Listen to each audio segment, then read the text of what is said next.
Hello, and this is the second of 4 lectures for Chapter 16. And in this lecture, we're going to focus on the economics of South and Southeast Asia. So by the end of this lesson, you're going to be able to explain the causes of the growth of the Indian Ocean Trade Network.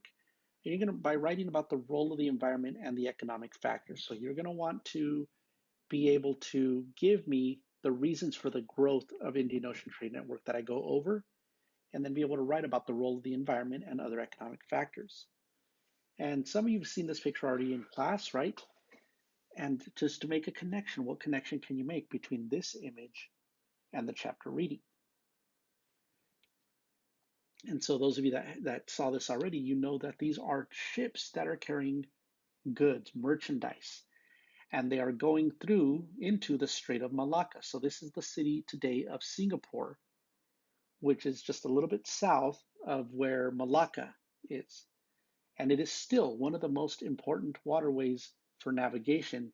Look at the size of those ships and look at the volume of goods that are being carried from manufacturing centers all over Southeast Asia and in China and Japan and Korea, and they're being shipped into the Indian Ocean or out to go to the Mediterranean, to Europe, to the Pacific. So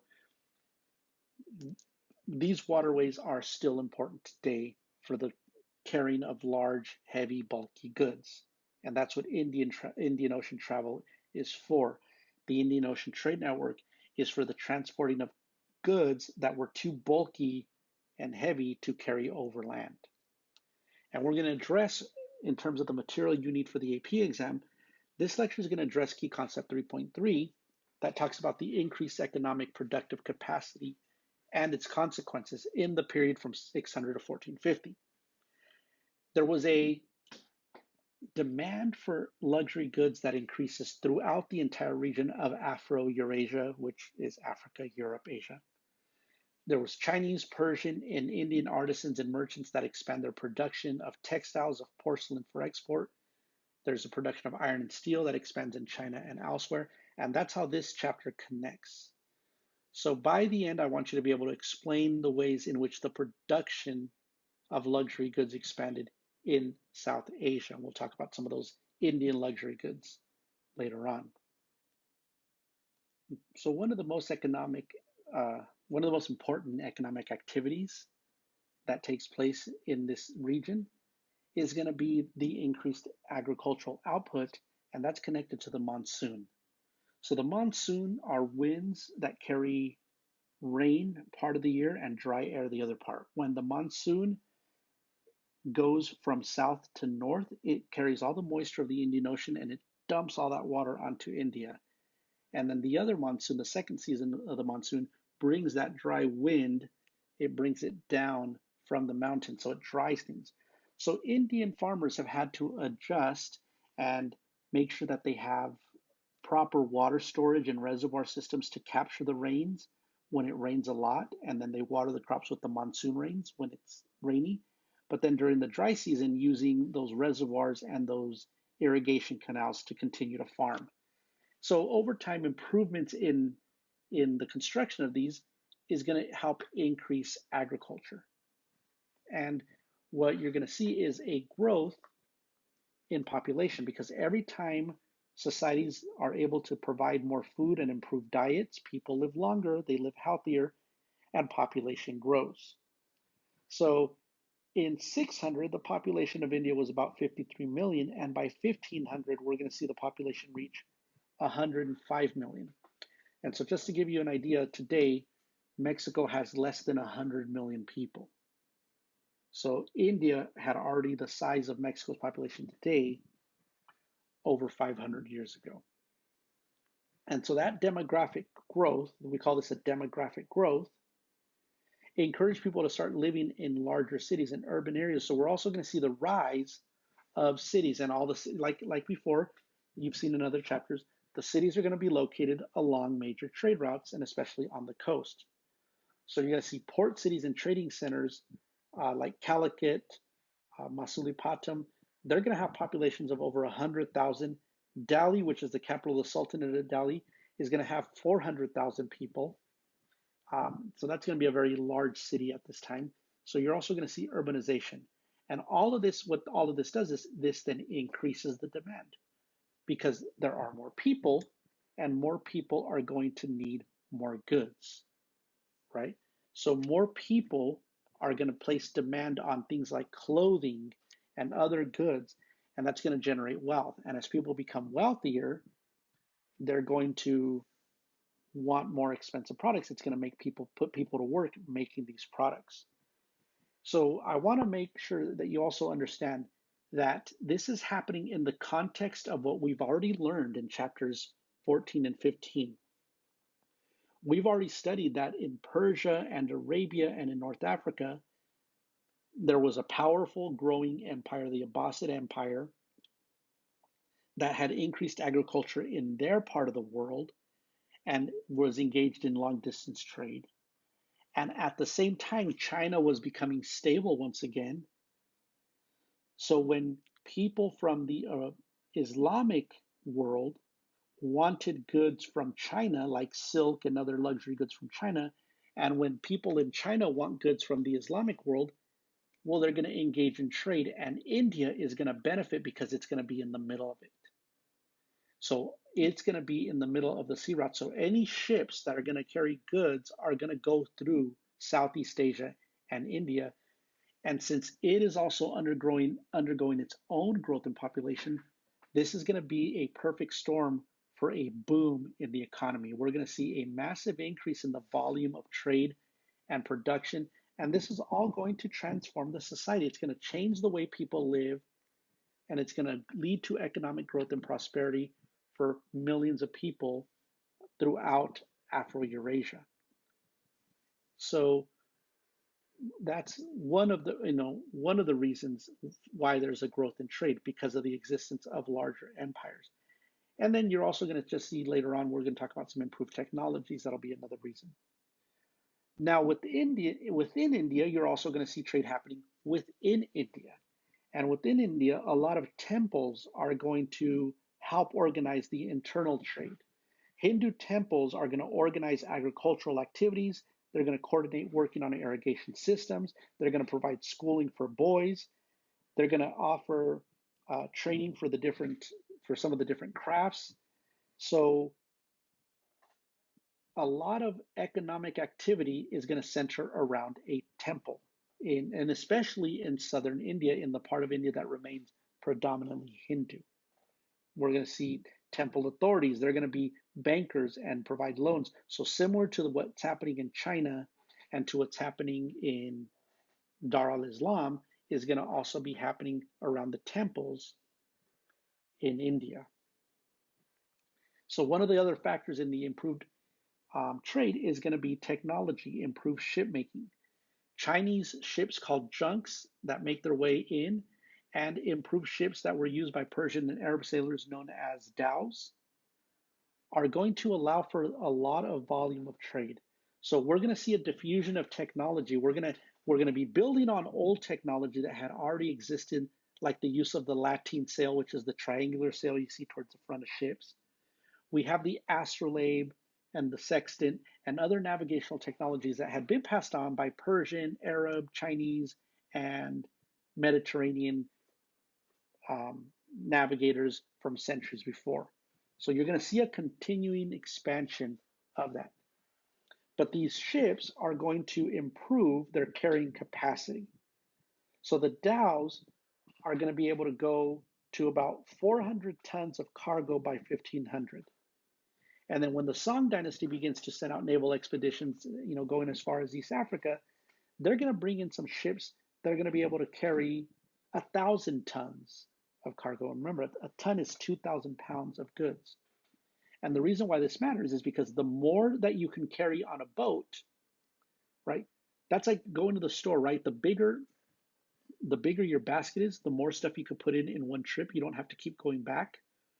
Or if you've ever had to unload groceries when your parents have gone grocery shopping and you had to keep going back and forth to the car to get bags. Well, imagine if there was a bag that could carry all of those and you just had to go and it was light enough for you to carry. Like, let's say the technology was there to make just one container that you have to carry from the car and you only make one trip. Well, that's the impact that ship design has. one ship that carry, let's say it could carry twice as many goods, that means that it's costing everybody on that ship half as much to ship their products. And so if you could lower the cost of shipping a product and you could still sell it for the same price, you're going to make more money, which means you're going to want to make more of it, right? If I could sell a phone for $500, but it cost me $400 to make and $50 to ship, I'm only making $50 a phone. But if I could make that phone for $50 and ship it for $7, now my profits are much bigger and I'm going to want to make more of them. And sometimes I might even be able to lower the price from 500 to 480 and people think they're getting the deal and they're going to want to buy more. So that means people are going to work more. So it's going to stimulate the economy in production and everything else.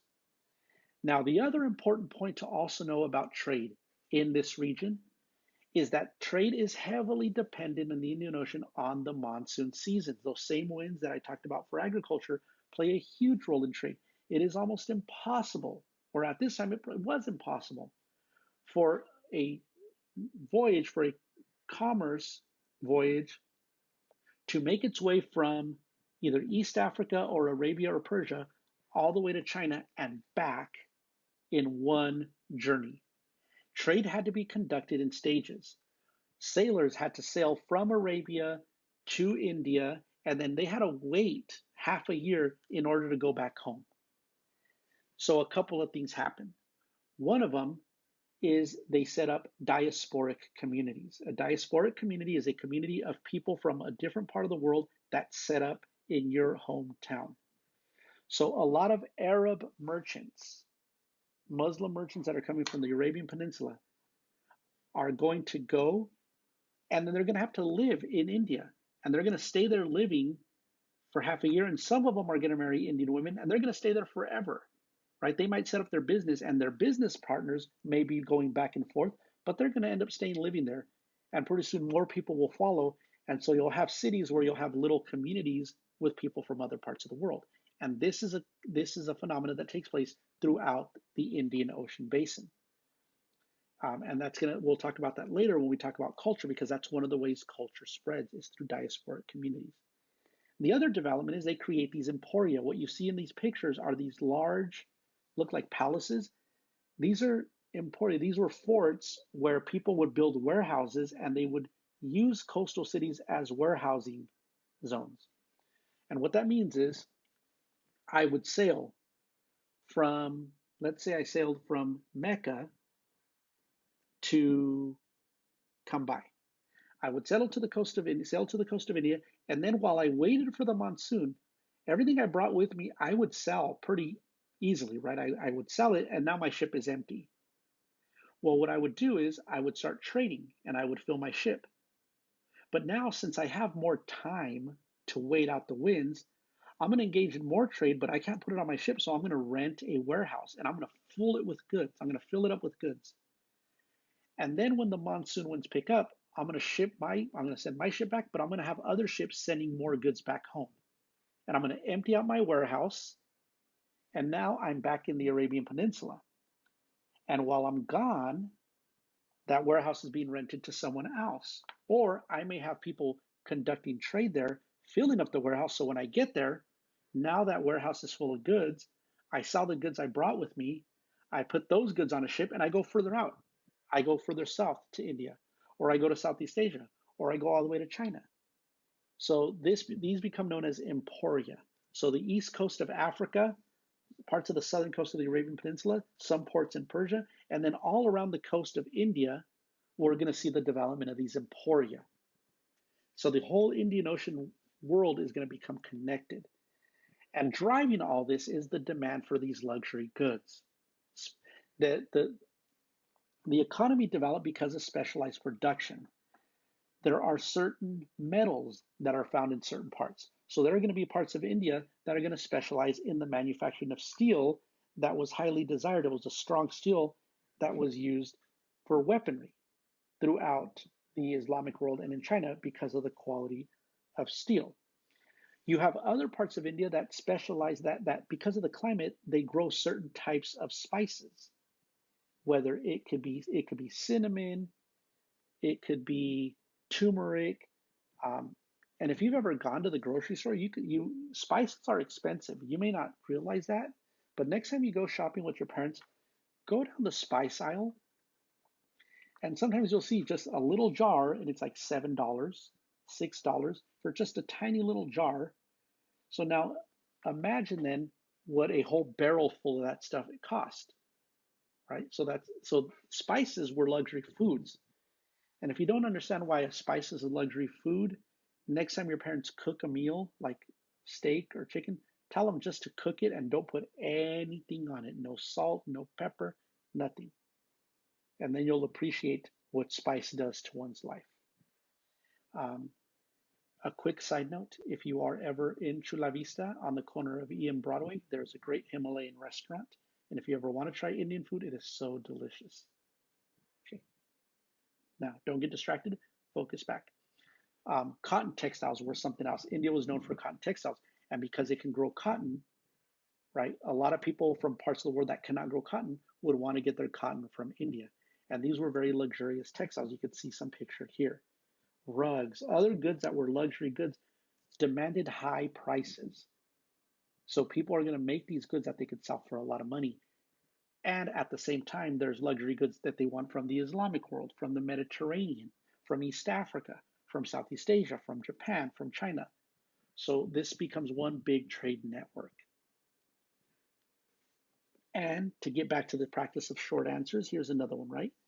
So if I were to tell you to identify and explain one cause of the growth of the Indian Ocean trade network, what's one cause? I can answer it this way. One cause for the growth of the trade along the Indian Ocean network was the increase in demand of luxury goods. Right? That's what I just talked about. That's my first E, my example. Well, now I have to explain that. As populations grew due to agriculture, more people were able to work in the production of goods, leading to more wealth and more demand for Indian goods. So I made an explanation. Now I have to prove it. I have to give you evidence. Islamic empires in Southwest Asia and the Song dynasty in China fueled trade along the Indian Ocean, which greatly benefited India. And then I elaborate by connecting it to these luxury goods. Demand for Indian luxury goods grew, stimulating India's economy, thus increasing trade even more, right? This is just one way. There are many, many, many ways you can answer these questions, and you're going to get that practice throughout the year. So thank you, and remember there are two more. The next two lectures are going to be a little bit shorter, so you don't have to worry about them being as long as these first two. Okay? I'll see you in class.